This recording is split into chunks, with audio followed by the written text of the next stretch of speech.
Bonjour chers frères et sœurs, aujourd'hui c'est le jour du Seigneur et je suis content que je peux, grâce à la technologie, je peux passer un peu de temps avec vous, au moins dans l'esprit, en vous partageant certaines pensées que j'ai eues lorsque j'ai considéré Luc 6, 1 à 3. Donc je vous demande de trouver dans vos Bibles Luc chapitre 6. On a déjà considéré Luc 5 et le but de ces méditations, ces prédications, c'est qu'on considère ce que Jésus révèle sur Dieu le Père.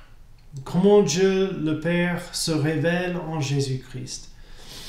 Et dans ce passage, nous allons considérer comment la religion humaine est toujours en conflit avec Dieu, et dans le passage d'aujourd'hui, on va voir comment même la religion donnée par Dieu peut être tordue et cette religion tordue peut devenir quelque chose qui est en conflit avec Dieu. Lisons ensemble ces 11 versets. Il arriva un jour de sabbat, appelé second premier, que Jésus traversait des champs de blé. Ses disciples arrachaient des épis et les mangeaient après les avoir froissés dans leurs mains. Quelques pharisiennes leur dirent : « Pourquoi faites-vous ce qui n'est pas permis de faire pendant le sabbat ?» Jésus leur répondit : « N'avez-vous pas lu ce que fit David lorsqu'il eut faim, lui et ceux qui étaient avec lui, comment il entra dans la maison de Dieu, prit les pains de proposition, en mangea et en donna à ceux qui étaient avec lui, bien qu'il ne soit permis qu'aux sacrificateurs de les manger. Et il leur dit : le Fils de l'homme est maître même du sabbat. » Il arriva un autre jour de sabbat que Jésus entra dans la synagogue et qu'il enseignait. Il s'y trouvait un homme dont la main droite était sèche. Les scribes et les pharisiens observaient Jésus pour voir s'il ferait une guérison le jour du sabbat. C'était afin d'avoir sujet de l'accuser. Mais il connaissait leurs pensées et il dit à l'homme qui avait la main sèche : « Lève-toi et tiens-toi là au milieu. » Il se leva et se tint debout. Jésus leur dit : « Je vous demande s'il est permis le jour du sabbat de faire du bien ou de faire du mal, de sauver une personne ou de la tuer. » Alors, promenant ses regards sur eux tous, il dit à l'homme : « Étends ta main. » Il le fit et sa main fut guérie. Ils furent remplis de fureur et ils se consultèrent pour savoir ce qu'ils feraient à Jésus. Ce sont les paroles de Dieu pour nous ce matin. Et ce qu'on va faire, on va considérer l'essence du conflit. Et ensuite, on va voir deux vérités incarnées en Jésus. D'abord, c'est quoi l'essence du conflit ? C'est quoi la situation? C'est assez clair, mais juste pour souligner cet aspect du passage. La situation, le cadre, c'est le jour du sabbat. Luc inclut le mot sabbat au verset 1, 2, 5, 6, 7 et 9. Et pour notre compréhension du passage, ce qu'il faut tirer de ce passage, ce récit de la vie de Jésus-Christ, il faut se rappeler de ce qu'est le sabbat pour les Juifs de cette époque-là. Deuxième chose, l'essence du conflit, c'est la question de l'autorisation, la permission ou l'autorité. Les Juifs qui étaient là, il semble qu'ils suivaient maintenant Jésus et ses disciples pour veiller sur eux. Ils étaient suspicieux. Et maintenant, il veut savoir où est ton autorité. D'où vient ton autorité? Est-ce que tu as l'autorité? Et la question au centre de ces deux récits qui traitent le sabbat, c'est une question de conflit. Une question de conflit entre deux idées de l'autorité. Ça, c'est très important pour nous quand nous réfléchissons sur le passage et ce que nous pouvons tirer des récits. Troisième chose, la raison pour le conflit, c'est l'élévation des applications humaines au-dessus de Dieu. C'est assez simple, mais la raison qu'il y avait un conflit entre Jésus et ces hommes, c'était parce que ces hommes adhéraient ou adoptaient des traditions humaines.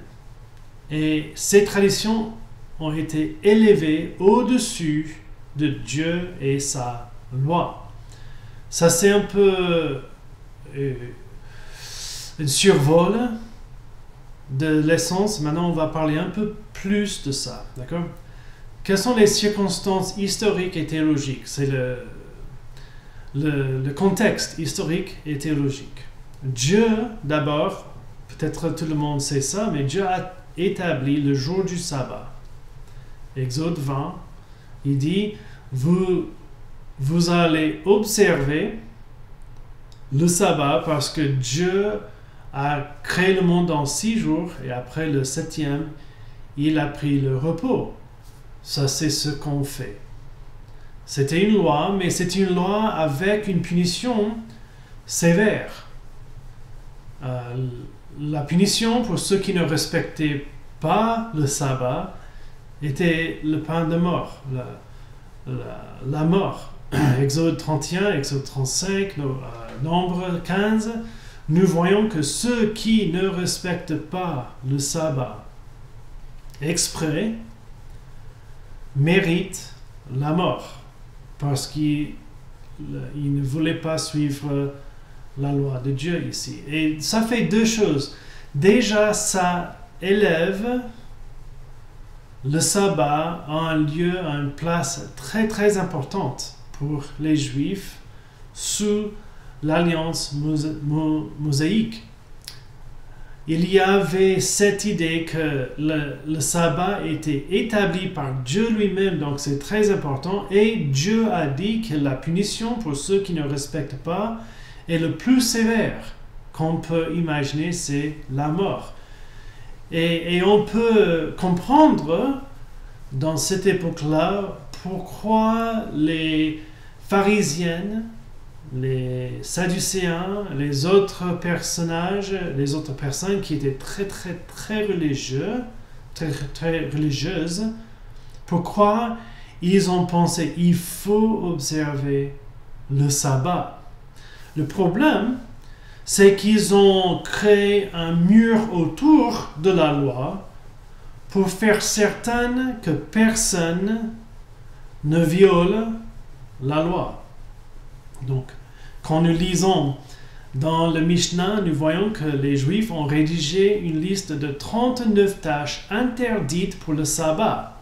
Des choses qu'aucun Juif peut le faire. Parmi ces interdictions, c'était la récolte, le battage, le vannage et la préparation d'un repas.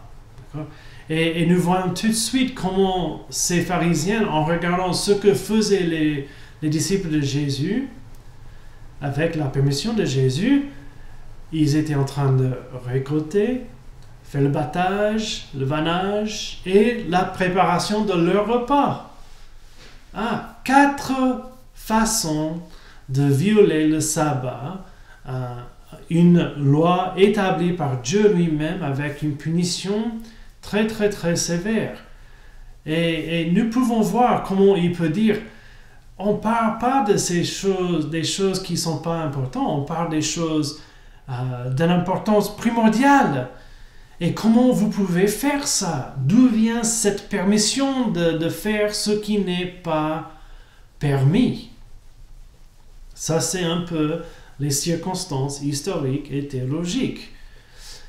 Et ce qui est intéressant, c'est que même le Mishnah, c'est beaucoup d'œuvres juives qui traitait la loi et les applications. Le Mishnah dit sur le sabbat, les règles concernant le sabbat sont comme des montagnes suspendues par un cheveu. Pas très fort, car l'Écriture ne donne pas beaucoup de lois et les règles traditionnelles sont nombreuses. Est-ce que vous voyez ce qu'il veut dire? La loi en elle-même, elle est très précise, très simple, mais pas avec beaucoup de détails. Mais les traditions humaines rajoutent les applications, rajoutent les précisions à la loi. Et le danger, c'est de faire quoi? De faire que nos applications, de faire que nos précisions sont sur le même niveau que la loi donnée par Dieu.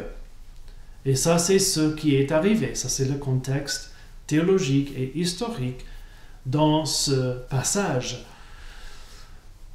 Le problème essentiel, d'accord, au cœur, c'est que les chefs religieux ont élevé leurs applications au-dessus de Dieu lui-même. Dans les deux récits, leur dévouement aux applications traditionnelles les a menés à la sévérité injuste. Ça, c'est ce qu'ils ont fait contre, d'abord, les disciples. Ils avaient faim. Et non, vous n'avez pas le droit de prendre un peu avec la main pour manger. Ah non, vous, le monsieur, vous avez ce problème, on compatit, mais il faut que vous attendez. Venez demain. Il faut juste attendre, mais d'enlever la souffrance maintenant, aujourd'hui, c'est impossible parce que nous avons nos applications d'une loi de Dieu.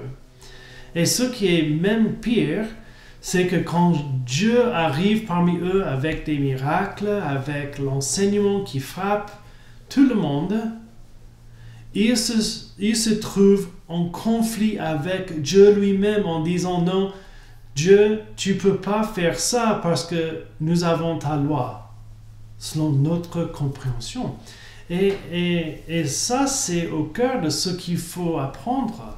Attention, nos cœurs, nos craintes, parfois nous poussent de faire des règles et nos règles interdisent Dieu même de faire ce qu'il veut.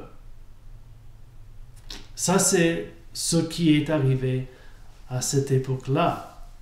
Donc, comment pouvons-nous apprendre quelque chose sur Dieu et sur nous-mêmes?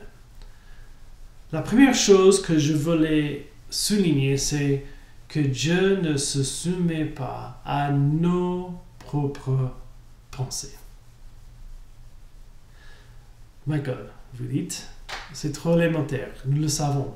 Oui, on le sait, mais quand même, combien de fois sommes-nous comme Pierre qui a dit à Jésus, mais Seigneur, non.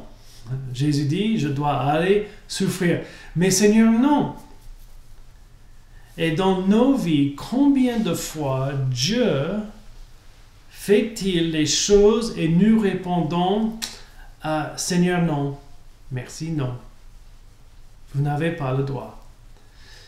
Par exemple, dans la vie de notre assemblée, d'accord, nous avons nos traditions, nous avons nos façons à faire. Bon, c'est pas mauvais en elle-même, soi-même, mais combien de fois avons-nous établi des protections, des murs autour de la loi ou de l'enseignement de Jésus pour protéger, pour faire certain qu'on n'avance pas trop proche à violer la loi, et nous élevons nos pensées, nos applications, nos traditions jusqu'au point où, en fait, nous avons remplacé la loi de Dieu avec nos propres lois. Et même si Dieu voulait faire quelque chose de différent, il ne peut pas parce que nous avons nos propres lois qui ne le permettent pas. Dans l'histoire de l'Église, nous voyons que ça, c'est quelque chose qui est arrivé fois après fois après fois. Ou on peut dire, dans la famille, nous avons certaines, ou peut-être selon la culture, oh, ça ne se fait pas. Jamais, ça ne se fait jamais parce que nous avons nos traditions, mais en fait, nos traditions vont à l'encontre de la loi de Dieu et ce que Dieu veut, ou dans nos vies personnelles. Dieu veut faire quelque chose, mais parce que nous avons créé, nous avons tiré de la parole de Dieu certaines applications des vérités, comme Dieu est bon, Dieu veut le bien pour son peuple, Dieu est tout-puissant, et on tire la conclusion, Dieu va toujours faire bien pour ceux qui marchent par la foi. Et tout d'un coup, quelque chose arrive qui n'est pas bon selon nous. Et nous répondons comme Job, mais je suis juste, je ne me comporte pas comme les autres personnes. Je ne suis pas comme eux. Mais pourquoi je souffre? Dieu, il faut que tu t'expliques. Et attention, nous arrivons à être dans la même situation, dans les chaussures de Job. On dit, non Dieu, tu ne peux pas faire ça parce que nous avons créé nos propres idées sur ce qui est la vérité. Mes frères et sœurs, Jésus, il révèle quelque chose ici. Il révèle quand il dit « Je suis le maître du sabbat ». Il souligne son autorité. Rappelez-vous, peut-être vous connaissez l'histoire dans l'Ancien Testament, mais quand il parle de David, il ne dit pas que David a bien fait ou non. Ce qu'il veut souligner, c'est David, sur l'autorité royale, a demandé le pain et le pain a été donné parce qu'il était, selon la compréhension du prêtre, il a été quelqu'un qui représentait le roi. La question ici, c'est toujours la question de l'autorité. Est-ce que vous avez la permission pour faire ce que vous faites? Jésus dit, est-ce que vous avez lu que basé sur son autorité, David a pris le pain qui n'était pas normalement là pour lui. Mais basé sur son autorité, il a pu prendre pour nourrir soi-même et les autres avec lui. Et Jésus dit, moi, je suis le maître du sabbat. Et d'abord, il souligne que il, en tant que Dieu parmi nous, a l'autorité sur le jour le plus important dans la religion juive. Imaginez-vous, ces Juifs étaient là, le Fils de l'homme a de l'autorité sur, il est le maître sur le sabbat, mais c'est Dieu qui donne le sabbat. Dieu base le sabbat sur ce qu'il a fait. Comment cet homme peut dire, moi, j'ai l'autorité, ou je suis le maître? Ça aura dû être choquant pour eux. Un homme qui était tout comme eux l'a dit.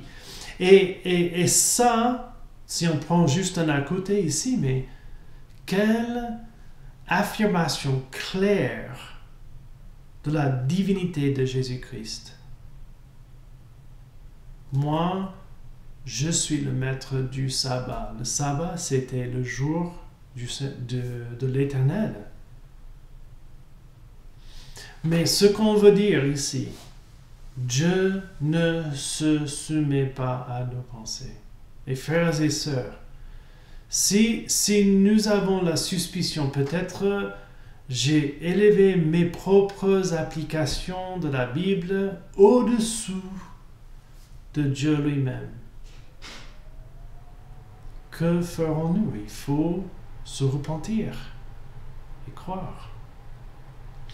Et juste basé sur ce passage, si nous trouvons que nos règles nous poussent à être sévères injustement envers les autres, Ça, c'est vraiment une indication que nous avons élevé nos propres règles au-dessus des règles de Dieu.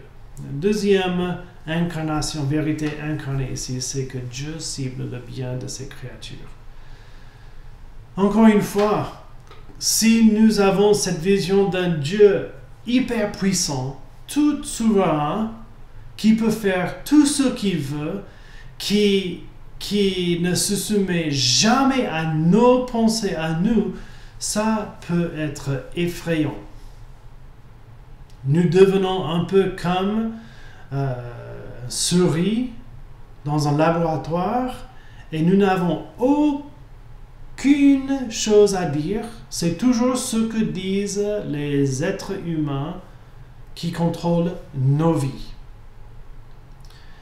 Mais Dieu cible le bien de ses créatures. Et ça, c'est ce que nous pouvons tirer du deuxième récit en Luc 6. Le deuxième récit, c'est aussi le sabbat, mais cette fois-là, nous avons un homme qui souffre avec une main sèche.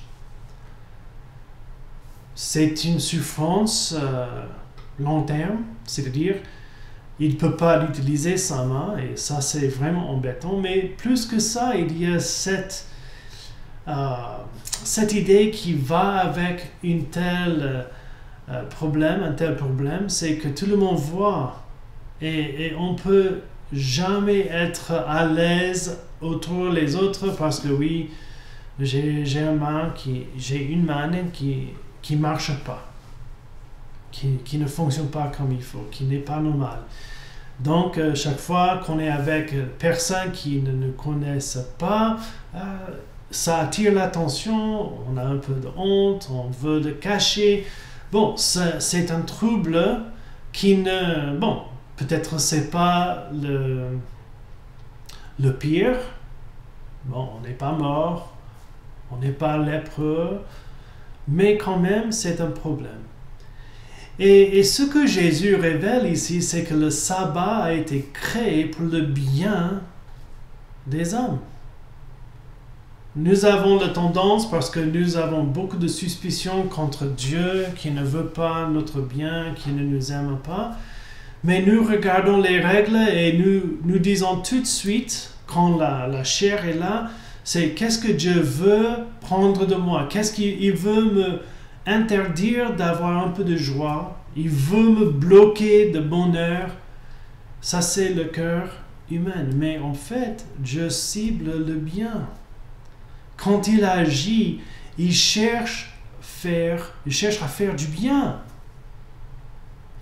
Et Jésus révèle ça, parce que Jésus est devant le monde. Il sait ce que pensent les autres, il sait qu'ils seront en fureur après, qui cherche des raisons de l'accuser devant le tribunal, de faire du mal, de peut-être même tuer. Et il a un choix. Est-ce que je me tais, je fais rien, j'attends juste un jour. Demain, je peux trouver cet homme, je peux le guérir. Mais non, il veut communiquer quelque chose. Et qu'est-ce qu'il veut communiquer? Le sabbat existe pour faire du bien, pour sauver la vie. Et si nous créons, en tant qu'hommes, si nous créons des règles qui pèsent, qui bloquent, qui interdisent de faire du bien, qui provoquent beaucoup de souffrance, nous ne suivons pas le Seigneur. Parce que le Seigneur cible le bien de ses créatures. Il veut faire du bien. Et ça révèle le cœur de Dieu. Il veut faire le bien. Et je ne peux pas répéter trop. Dans nos cœurs, les choses arrivent. Bon, les choses arrivent dans nos vies. Et dans nos cœurs, nous répondons trop souvent avec un peu de méfiance. Qu'est-ce que Dieu va faire aujourd'hui? Encore une autre souffrance pour moi. Pourquoi il ne peut pas me laisser tranquille?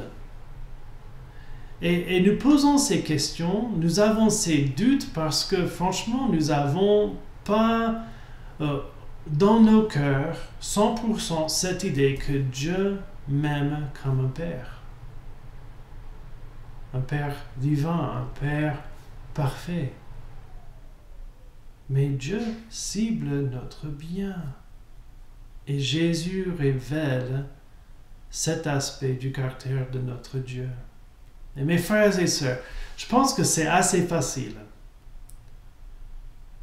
Ces deux récits nous enseignent quoi?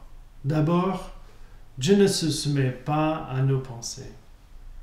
Nous devons veiller sur nous-mêmes. Est-ce qu'on crée des problèmes pour nous et pour les autres parce que nous avons élevé nos règles jusqu'au point où maintenant ils sont devenus les règles de Dieu? Et est-ce que nous avons adopté, même si ce n'est pas conscient, mais est-ce que nous avons adopté la méfiance que Dieu ne cherche pas notre bien? Jésus révèle que Dieu cible notre bien. Frères et sœurs, nous avons un appel ici. Un appel à la repentance et à la foi. Et que Dieu nous aide à croire en lui. Prions ensemble. Père Céleste, aide-nous de ne pas rater, louper ce que tu veux nous dire aujourd'hui. Nous voulons apprendre de ta parole, de Jésus et sa vie. Nous voulons voir comment nous pouvons facilement faire comme les pharisiennes. Et nous pouvons aussi douter ta bonté envers nous. Remplis, nous prions, remplis nos cœurs avec ta bonté, avec une vision de ta bonté, pour qu'on puisse vivre tranquillement. Pas parce que tout autour de nous est bon, mais parce que nous savons que notre Père Céleste veille sur nous. Protège ton peuple. Garde-les. Et nous prions dans le nom de Jésus. Amen. Oh, mes frères et sœurs, vous me manquez beaucoup. Nous pensons à vous très souvent. Et que Dieu vous bénisse. Bon dimanche.